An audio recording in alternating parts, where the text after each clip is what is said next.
Even though rechargeable watch batteries have a very long lifespan, at some point they do wear down and need to be replaced. With this Esslinger.com guide, you can change a CTL1616 rechargeable watch battery in a Casio G-Shock. Please be aware that you cannot apply these steps to every watch with a rechargeable battery. It is solely written for Casio watches with model numbers 2608, 2638, and 2688.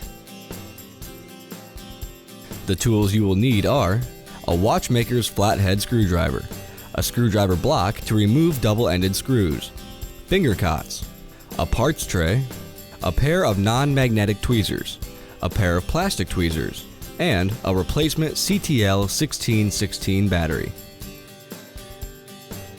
Before you decide to open the watch case, check to make sure it doesn't just need to be charged in the sun. If the crystal is heavily scratched, chipped, or dirty, like this one, the rechargeable battery might still be good and just unable to get enough light to charge. To get to the battery, you will first need to remove the watch band before you can open the back. Start by removing the band on the side with the red G button. Hold the watch so that the time mode button is on the right side of the case. Using your screwdriver block, line up the largest screw blade with the screw head on the right side of the watch band and turn it so the watch case is standing up on its side with the other end free. Take your free screwdriver and insert the blade into the other screw head and begin to turn the screw counterclockwise to loosen it. You may need someone to hold the screwdriver block steady so it doesn't spin while you work, or use a small amount of soap to loosen the screw. When the screw comes loose, remove it and place it in your parts tray to keep it safe. You can remove the screwdriver block at this point. With your non-magnetic tweezers, push the remaining screw bar out of the watch band end piece. When you can grab it with your fingers, pull it free and put it in your parts tray. Now, turn the watch so you can see the back. Gently pry the watch band end piece away from the back of the case until it pops off. Next, you will repeat this process to remove the other side of the watch band, again turning your watch case so the time mode button is on the right side. Insert the largest screwdriver blade in your screwdriver block into the screw head on that side of the watch band. Turn the watch band so that the free end with the screw head is facing up and the watch case is balanced on the screwdriver block. Take your free screwdriver and insert it into the upward facing screw and turn it counterclockwise. Once the screw is loose, remove it from the watch end piece and place it in your parts tray.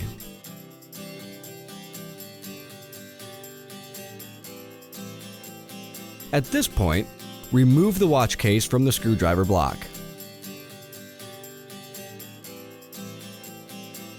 Using your non-magnetic tweezers, push the remaining screw bar out of the band end piece until you can pull it free and place it in your parts tray.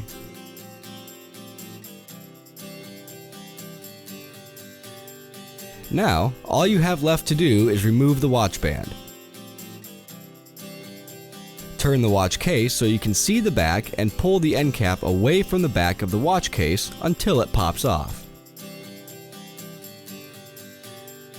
Set the watch band aside now, laying it out so you can remember which side belongs to each side of the watch case.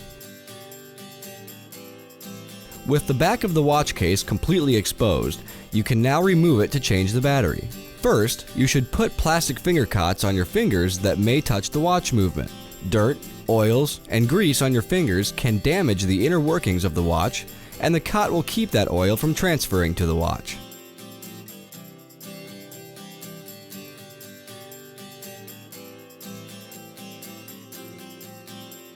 When you have the finger cots in place, you can remove the watch back. For help opening the watch case back, check out this video on removing watch backs held on by screws.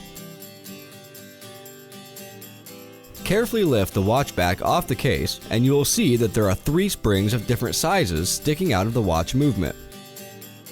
Before you disturb them, take a picture or draw a diagram of the movement. so you can put them back where they belong. Without these springs in their positions, your watch will not function.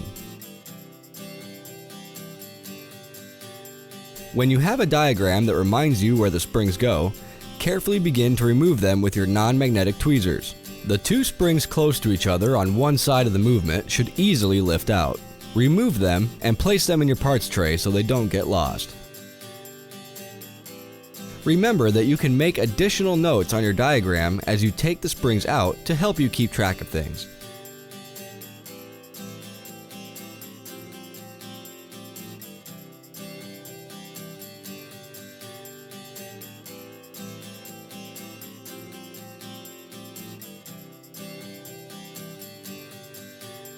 The third spring will be held in place by the movement.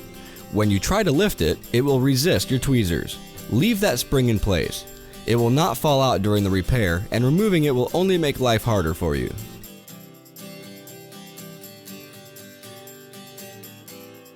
Next, you see the black rubber cover designed for shock absorption.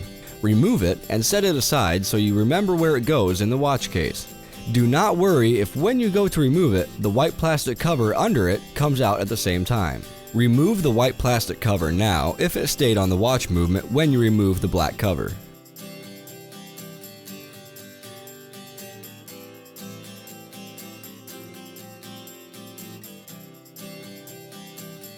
Now you should be able to see the battery compartment in your watch. It will be held in place with a strap that covers most of the battery. Find where the strap latch locks into place. There will be a small opening in the piece that holds the latch down. Take your non-magnetic tweezers and grip the metal latch piece in the opening. Note, you may need an eye loop magnifier to see this latch. Then, carefully push the latch down with your tweezers before pulling the latch out toward you to release the watch strap. When the latch strap is open, take your plastic tweezers and grip the battery to remove it. You may need your non-magnetic tweezers to pop the battery out of its slot before you can remove it completely. Set the old battery aside until the replacement is complete in case you need it for something. Take the new battery in your plastic tweezers, making sure that the positive side faces up. This is generally the side with the engraved number on it. Lift the strap up so you can easily slide the new battery under it and into the slot. Make sure that the positive side is facing up. Once the battery is under the strap, you may need to push it into place in the compartment with your fingers.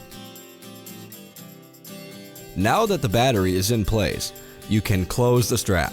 Take your non-magnetic tweezers and grip the tab of the latch that locks into place in the movement. Hold the movement steady with your free hand while you push down on the strap across the battery. Push the latch down with your tweezers and away from you toward the battery until it catches and stays closed. It might take more than one try to get it closed. When the latch is securely in place, you will need to restart the watch again with your metal, non-magnetic tweezers. Place one tip of your tweezers in the negative port and the other tip in the AC port simultaneously. The watch display's digital elements should flash for you now. At this point, you can replace the white and black cover plates over the movement.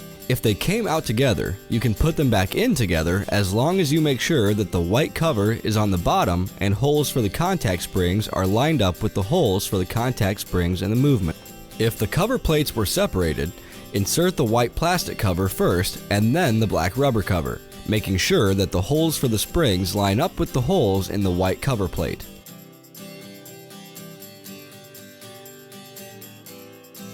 After both cover plates have been replaced, take the two contact springs that you removed and return them to their designated spots. You may need to refer to the diagram or picture you made earlier to accomplish this.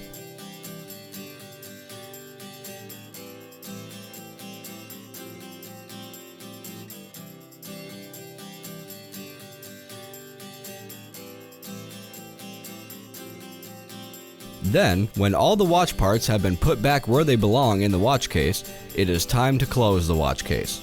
For help with this task, check out these links.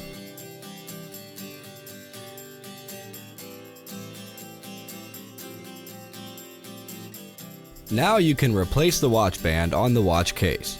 Pick up the band and watch case so you have the two sides that go together aligned with each other. Insert the darker gray end link into the ivory end cap and push the end cap toward the watch case, rocking it slightly back and forth until it snaps into place. When the end piece is connected together, take one screw bar end and insert it into the end piece from the side of the watch case with the time mode button. With the screw bar in place, take one of the screws and insert it into the open end of the end piece. Turn it in clockwise once or twice with your screwdriver. Take the screwdriver block and align it with the screw bar head end of the end piece. Turn the watch case so the loose screw is accessible to your screwdriver. Using the screwdriver block to hold the bottom screw head in place, turn the top screw clockwise until it tightens into place.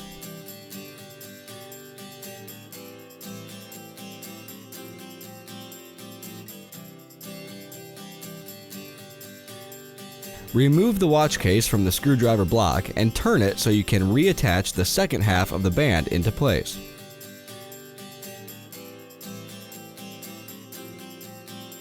Take the free end of the band and insert the gray end link into the ivory end cap, rocking it slightly as you push them together until they snap into place.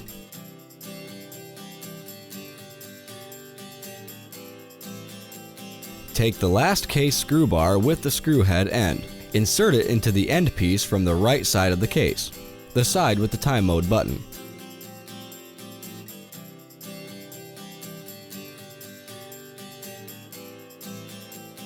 When the screw bar is in place, take your last screw and insert it into the open end of the end piece. Turn it clockwise once or twice to ensure that it stays in place. Use the screwdriver block and align the largest blade with the screw bar head end of the link screw. Turn the watch case so it is standing on one side on the screwdriver block and the free end is accessible to your screwdriver. Now, with the screwdriver, turn the loose screw end of the link clockwise into place. When you can't tighten it anymore, you know the band is securely back in place. Once the back and band have been replaced, you should set the time and then place the watch face up under a natural light for an hour to fully charge.